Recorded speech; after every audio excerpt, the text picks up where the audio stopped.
Olá, bem-vindos! Estamos chegando com o Entre Linhas dessa quarta-feira, dia 24 de março de 2021. Ainda estamos vivendo a fase emergencial na região de Presidente Prudente.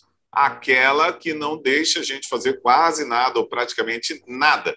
Mas o que se vê pelo comércio de Presidente Prudente são muitas pessoas ainda pelas ruas. Essa não é a nossa pauta principal de hoje, mas nós vamos discutir sobre vacinação e outros assuntos aqui. A principal pauta para discutir com os nossos comentaristas convidados, Aline Scarelli, Adolfo Padilha e Divaldo Ceresini, aqui no Entre Linhas, é o que está por trás da notícia de que o Lula foi inocentado. Pois é, estamos começando o nosso programa de hoje e vamos trazer essa informação para discussão com eles aqui. Preste bem atenção, olha, por 3-2, a segunda turma do Supremo Tribunal Federal declarou em julgamento ontem que o ex-juiz federal Sérgio Moro agiu com parcialidade ao condenar o ex-presidente Luiz Inácio Lula da Silva no caso do triplex do Guarujá.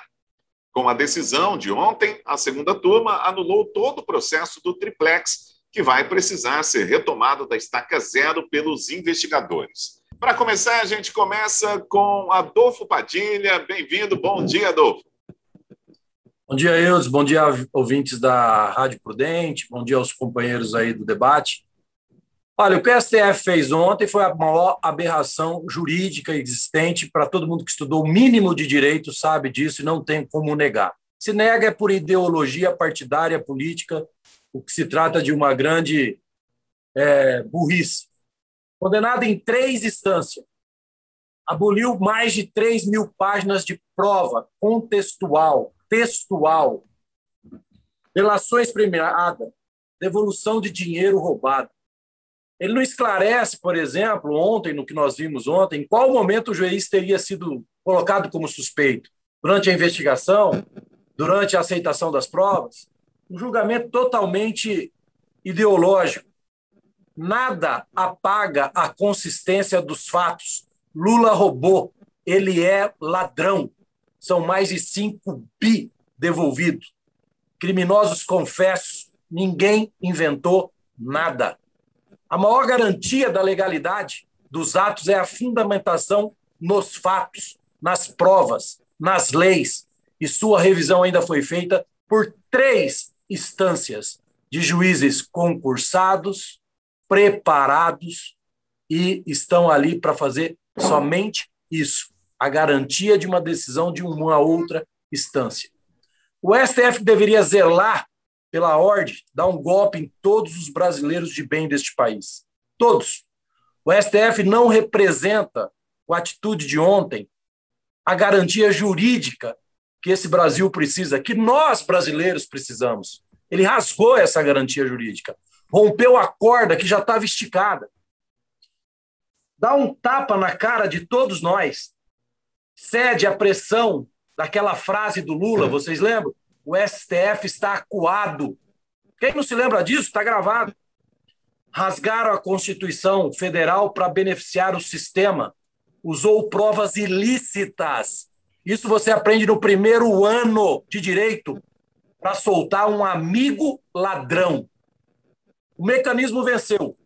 O Zé, aquele Zé Dirceu, aquele outro ladrão, anunciou poucos tempos atrás. Okay. É questão de tempo para tomar o poder. E não vai ser ganhando a eleição. O golpe de Estado talvez tenha sido dado. Muita gente não percebeu. Coincidência ou não, estamos todos trancados em casa, todos proibidos de sair às ruas. Enquanto isso, os amigos ajudam os amigos ladrões. Muito bem, vamos lá para a opinião de Divaldo Ceresini. Divaldo, é com você. O que você achou da decisão aí do Supremo? Esse é um dos terríveis capítulos da nossa história. Como dizia o Roberto Campos, né, no Brasil, nem o passado é certo. E não é mesmo, está aí mais uma prova de que nem o passado é certo. A gente costuma ter incerteza em relação ao presente e futuro, agora temos a convicção de que o passado também pode ser mudado. Olha, eu entendo que mais provas não existem. Não é possível que tanta gente tenha fantasiado tanta coisa e fabricado tantos documentos. É um absurdo imenso o que foi feito ontem no STF. Mais um absurdo do STF, e eu tenho o direito de achar isso um absurdo, senhor Gilmar Mendes, senhor Alexandre de Moraes. Como cidadão brasileiro, eu tenho isso garantido pela Constituição. Nós precisamos mudar essa história, e isso daí só vai mudar quando nós estivermos lá no Senado, que é onde as pessoas podem fazer alguma coisa, gente sem rabo preso, gente sem tanto processo no STF, esses mesmos juízes vão julgar. E aí, a pessoa que está lá enroscada com esses juízes, um processo para eles julgarem, você acha que vai levar adiante um pedido de impeachment de um juiz que faz uma besteira dessa? O Gilmar Mendes, que tanto fala em imparcialidade, né, de juiz e de tudo mais, mas que vive abraçado com quem ele vai julgar, foi padrinho de casamento da filha do Jacó Barata, que logo depois ele mandou soltar da cadeia. Ele parabenizou de uma maneira emocionada, inclusive, a defesa. Cadê a imparcialidade, Gilmar Mendes? Muito bem, vamos lá então para a opinião de Aline Scarelli. Aline, você vai na mesma linha aí do Adolfo e do Divaldo, ou você tem uma opinião diferente aí, você como operadora do direito? Bom dia a todos que nos acompanham, bom dia aos companheiros aqui da bancada. Eu vou me ater ao que me foi proposto aqui na notícia, então meu comentário é com relação aos aspectos técnicos, que culminou com a declaração de suspeição do juiz Moro. E eu já trago a informação que é em razão da minha profissão como operadora do direito, como bem disse o Eudes, que aclamar essa advocacia, que graças à advocacia combativa, técnica e honesta praticada pelo Cristiano Zanini e a sua esposa e os outros advogados do escritório, são com práticas assim que a boa administração da justiça ela é garantida através da advocacia, né? Agora, assim, a decisão de ontem, o que trouxe essa decisão de ontem? E já contrariando o que foi dito aqui, ela confirma a Constituição, ela confirma o Código de Processo Penal, ela dá o sustentáculo para o sistema de justiça, diferente do que a gente ouviu aqui até agora, de que já ouvimos ontem, de que desde 2016 vem sendo falado, restou comprovado o quê? A parcialidade do juiz, por dois principais motivos. Primeiro, da condução coercitiva do ex-presidente Lula, uma vez que ele nunca se negou a dar depoimentos, então aquela foi um motivo. O outro motivo também é com relação às gravações, interceptações telefônicas que o juiz Moro, ex-juiz Moro, praticou contra a defesa do Lula, antecipando as teses de defesa para colocar no processo. Então, isso, se a gente está falando disso e de repente a gente põe um nome em cima do presidente Lula, coloca uma tarja preta, não é o Lula, é qualquer réu. Qualquer pessoa ia olhar para isso e falar, realmente desvirtuou o sistema de justiça, o Código de Processo Penal, né? É sobre isso que a gente tem que dizer. É que tornou-se muito polarizado porque é o presidente Lula, né?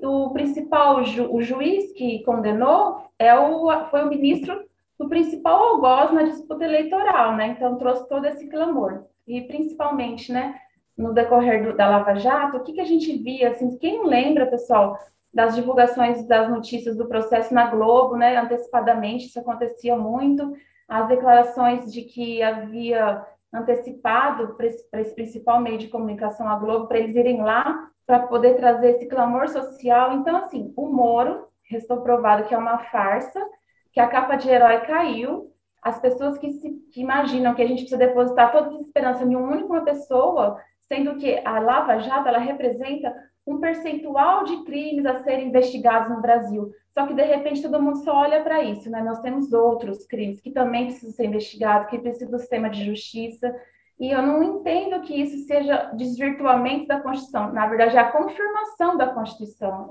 Foi isso que foi aplicado, puramente. Muito bem. O Padilha está pedindo a palavra aí para falar um pouquinho. Padilha, eu vou pedir para você respeitar o tempo de 1 minuto e todos respeitarem o tempo. Eu sei que todo mundo precisa falar porque é um assunto muito complicado, mas 1 minutinho lá para a gente abordar outra notícia. Eu acho que, como eu fiz a abertura, você disse que eu teria o direito de fazer um comentário. O ex-presidente Lula é um ladrão, gangster, ele chefia uma organização criminosa capaz de roubar, matar, caluniar e liquidar qualquer um que passe pela sua frente, ameaçando o seu projeto de poder. Sabe quem falou isso? A ex-petista Heloísa Helena. Só isso. Outra coisa que eu queria deixar aqui no meu comentário é o seguinte: é um absurdo quem fez direito dizer que a Constituição Federal foi seguida. Outro grande absurdo, e fica uma dica, não tem direito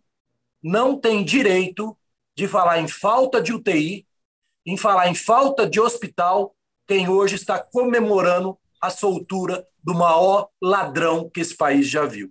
Não tem esse direito. Aliás, não tem moral para cobrar nada, nem desse governo, nem de governos anteriores, que não seja da Dilma e do Lula, que roubaram, assaltaram esse país, acabaram com esse país. Ficou demonstrado mais uma vez que o STF só atendeu ao pedido de um amigo que os indicou. Muito bem, alguém quer fazer uso da palavra aí? Eu não vi ninguém levantando a mãozinha aí. A gente pode trocar de assunto, então?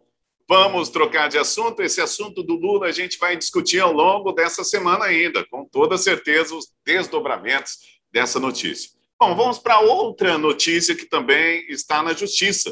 Por unanimidade, a primeira turma do Superior Tribunal de Justiça rejeitou embargos de declaração movidos pelo deputado estadual Mauro Bragato, ex-prefeito de Presidente Prudente de 1997 a 2000. O tucano foi condenado pelo Tribunal de Justiça do Estado de São Paulo por compra de cestas básicas com um preço superior ao praticado no mercado. Divaldo Ceresini é uma ação aí que dura pelo menos uns 20 anos, né? Pois é engraçado como essas ações contra a gente poderosa duram uma eternidade quando não favorece a pessoa, né? É difícil investigar, olha o Renan Calheiros aí, não é verdade? E o deputado Mauro Bragato também é um grande exemplo disso daí. No processo eleitoral, inclusive, ele conseguiu uma reversão de decisão, mais ou menos como o Lula conseguiu ontem, né? Uma decisão que estava certa num sentido, foi se arrastando, vista para cá, vista para lá, e no final das contas ele conseguiu se livrar do processo de condenação lá pela aquisição de leites de maneira superfaturada, e agora tem essa questão da cesta básica. Eu entendo que, por mais bem que algum político tenha feito algum dia, ele tem prazo de validade. Tem começo, meio e fim. E esse fim não pode ser lá 40 anos depois, como é o caso do deputado Mauro Bragato e de tantos outros políticos que a gente vê. Nós precisamos fazer uma renovação dessas pessoas, de nomes, mas não só de nomes. Nós precisamos renovar também com atitudes, para que a gente evite que alguém tenha tanto poder e consiga arrastar por tanto tempo um processo como esse daí. O pobre, coitado, que está lá se lascando para pagar a conta da farra que os políticos costumam fazer com o nosso país, ele não tem um processo que ele consegue arrastar por tanto tempo assim. Para ele, a justiça costuma ser um pouquinho mais rápida quando é para punir, né? E nós esperamos que a justiça ela seja igual para todos, que ela realmente trate todos igual, de maneira igual e, principalmente, que as leis sejam respeitadas. Aline Scarelli, vamos lá para a sua opinião. Concordo que a lei tem que ser para todos, que o sistema de justiça ele tem que dar resposta à sociedade num tempo hábil, né? Nós temos aqui duas reproduções interessantes. O presidente Lula foi condenado em menos de um mês e a condenação dele lá no TRF4 foi dada no recesso forense. Em menos de um mês saiu essa decisão lá. Quem não lembra disso? 19 de janeiro de 2018. E do ex-deputado, na verdade, o deputado Mauro Bragato, eu vou me ater à reprodução do que a própria reportagem do Portal Prudentino trouxe, que é com relação a essa tal eventual desvirtuamento da compra de cesta básica, né? E dessa decisão cabe recurso, né? Cabe recurso. Então, dá para ouvir bem aí? Cortou? Estamos ouvindo bem. Estamos ouvindo bem.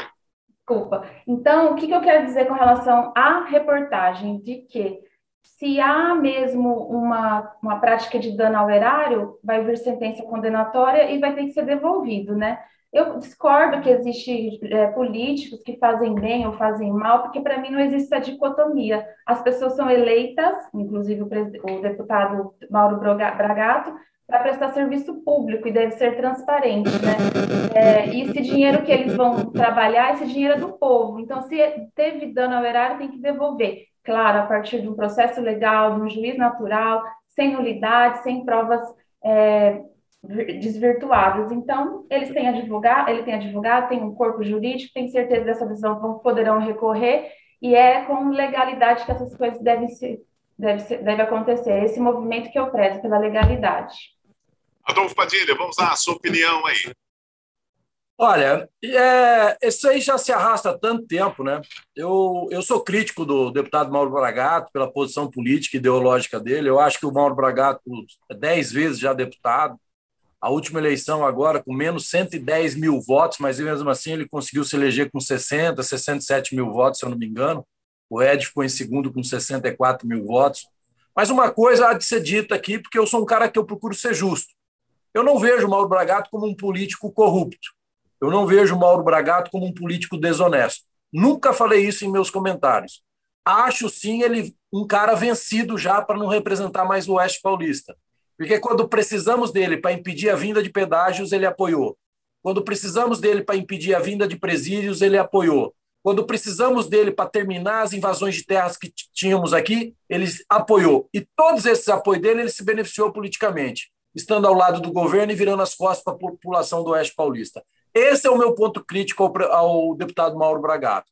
Agora, dizer que ele é um cara desonesto, dizer que ele é um cara que se beneficiou da vida pública, não, isso é mentira. No meu ponto de vista, isso é mentira. Houve, sim, um erro administrativo, mas é como o Divaldo acabou de falar aí, se desenrola por 10 anos para resolver, não vai dar em nada. Como a Aline disse, ele tem recursos para entrar. A justiça, para Lula, para Bragato, para quem tem mandato, todos, sem exceções, ela é diferente do que para nós. Ela age diferente. Infelizmente, em algum momento, numa instância, essa justiça ela para de observar as regras e o rigor da lei e começa a observar quem é o escritório de advocacia que está por trás do cliente. É dessa forma que funciona. Muito bem, nós vamos para um rápido intervalo aqui no Entre Linhas e voltamos já já. A apresentação é minha, Eudes Figueiredo, direção aqui do Entre Linhas, direção geral de Bruno Malone, os comentários de Aline Scarelli, Adolfo Padilha e Divaldo Ceresini. Voltamos já.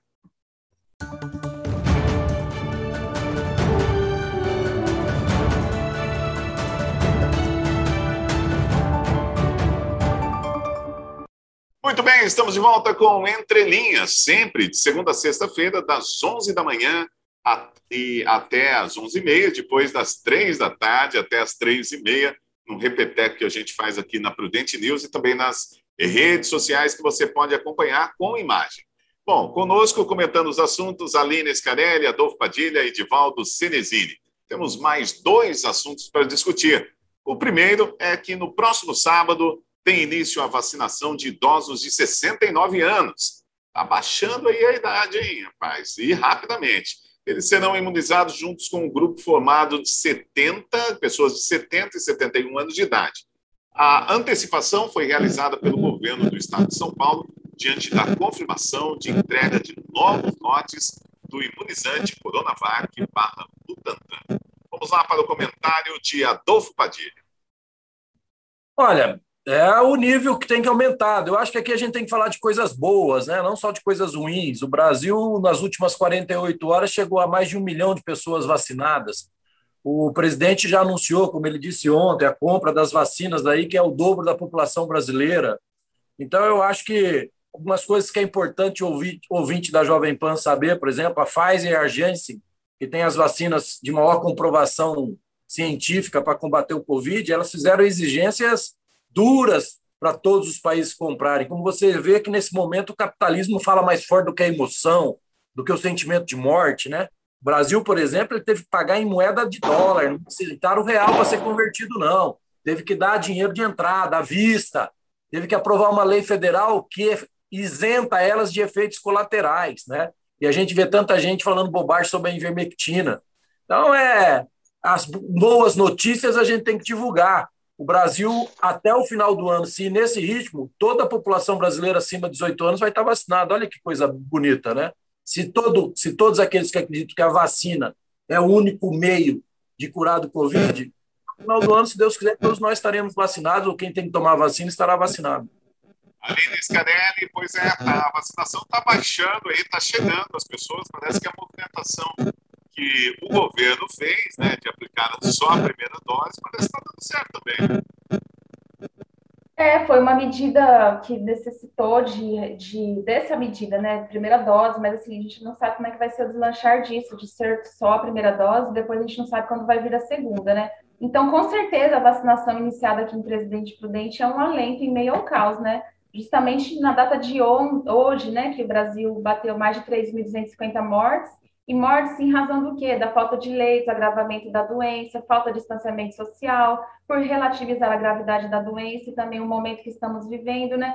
Por sempre sermos estimulados pelo presidente a não usar a máscara, que foi um crítico, ele chegou a falar que a máscara era uma carapuça ideológica. Então, assim, pessoal, eu fico contente de ver que as pessoas, os idosos, estão recebendo a imunização. Ontem meu padrasto recebeu, me deu muita emoção de ver aquela imagem dele estar recebendo a imunização, porque chegou próximo de mim, né? Então eu senti na pele. Agora, eu penso que 3.250 mortes são pessoas que a gente só vê o número, né? Mas são histórias por trás da vida. Então, o que eu peço aqui para as pessoas que estão chegando as vacinas, aquela vacina da Coronavac, tão criticada pelas pessoas, né? Tão criticada pelo presidente, que foi muito hostilizada. Então, chegou o momento da gente pedir perdão, inclusive, por ter hostilizado a vacina do Butantan, que mostra melhores resultados contra as variantes, contra as novas cepas, né? Então, assim, eu acho que a gente não pode ser racional, nós não podemos ser insanos nesse momento. E eu confio que só temos a vacina mesmo. Não existe tratamento precoce, não existe, está comprovado. A vacina é a única solução, pessoal. Vamos confiar na vacina. Divaldo Ceresini, vamos lá para a sua opinião. O Padilha daqui a pouco volta a falar do tratamento precoce. Deixa ele falar disso daí. Pessoal, nós tivemos um começo de pandemia realmente muito complicado. Nós tivemos uma guerra política que se arrastou, que se arrasta ainda, né? Os políticos muito mais preocupados em serem o salvador da pátria, em apresentar a solução tiro certeiro, e aí não importa, por mais óbvio que pareça a solução que um apresentou, o outro que é contrário a ele combate de maneira veemente isso daí. Felizmente, nós conseguimos convencer a grande parte da população que a vacinação é o caminho, e nós conseguimos mais do que isso, dar início numa produção sem interrupção de vacinas. Então, por isso, hoje eu tenho um pouco mais de esperança. Demos muita canelada, sim. E eu digo demos, todos nós, políticos e cidadãos, demos muita canelada na pandemia, no tratamento da pandemia até agora. Tá? Porém, por mais que ainda persista uma certa briga entre os nossos governantes, briga política entre os nossos governantes, que acaba se arrastando por parte da sociedade, eu vejo que a vacinação tende sim a engrenar. Né? Essa medida solicitada pelos prefeitos de aplicar todas as doses na primeira, como para ser a primeira dose das pessoas, ela vai acelerar esse processo. Eu acredito que a cadeia de suprimentos agora está apta a fornecer essa segunda dose para que a gente não tenha essa interrupção mais no processo de vacinação das pessoas. Tá? Nós tivemos, como bem lembrou o Padilha, um aceleramento grande na vacinação nesses últimos dias. Nós temos outras vacinas ainda por chegar, principalmente a da Janssen, que é uma dose só, e eu acredito sim que nós vamos conseguir, não sem um sofrimento um pouquinho maior ainda nessas próximas semanas, mas dali em diante engrenar essa vacinação, e com isso temos nas outras faixas de população o mesmo resultado que nós temos tido na faixa de população mais idosa, cuja mortalidade diminuiu drasticamente depois da vacinação. Adolfo Padilha, vamos lá, um minutinho para você. O Divaldo tem feitiço em falar meu nome, né? Então, já que fala meu nome, eu tenho que responder. Tratamento precoce, ele curou 10 milhões de pessoas antes das vacinas, né? E estou muito feliz de saber que o prefeito Ted Thomas, junto com a Santa Casa, junto com empresários de Prudente, vão começar a fazê-los aqui. Inclusive, houve grandes doações para comprar ivermectina, azitromicina, para comprar vitamina D. O tratamento que o Belmiro Darcy, daqui de Presidente Prudente, faz com 82 idosos, todos eles com algum problema de saúde muito sério, e ninguém se contaminou. Então, chega a beirar até um pouquinho a irresponsabilidade de falar contra o tratamento precoce. Seria a mesma coisa eu falar contra a vacina.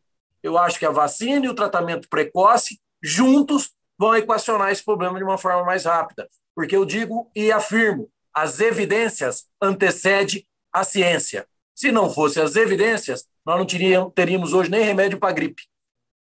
Muito bem, vamos trocar de assunto. O nosso último assunto do dia de hoje. Olha, a Prefeitura de Presidente Prudente anunciou ontem a prorrogação do contrato de 2 obras que estão acontecendo na cidade. A construção do Atende Prudente e a revitalização do shopping popular, mais conhecido como Camelódromo, ambos por 180 dias. Dessa forma, então, o Atende Prudente deve ser entregue, as obras encerradas no dia 13 de julho e no dia 16 de julho de 2021, a entrega do Camelódromo. Será que vai acontecer isso, hein, Divaldo? Olha, o antigo governo era o rei de furar nas previsões dele, né? E essa empresa Spala é responsável pelas 2 obras e também por aquela obra que foi abandonada do Centro Digital. Eu agradeço, né, o abandono daquela obra, que por mais que a gente tenha algum prejuízo, ele vai ser inúmeras vezes menor do que nós teríamos se essa obra fosse concluída e entrasse em operação. Haja vista o espaço ocioso e a ociosidade que existe hoje na Fundação Inova, que cumpre um papel muito semelhante a esse.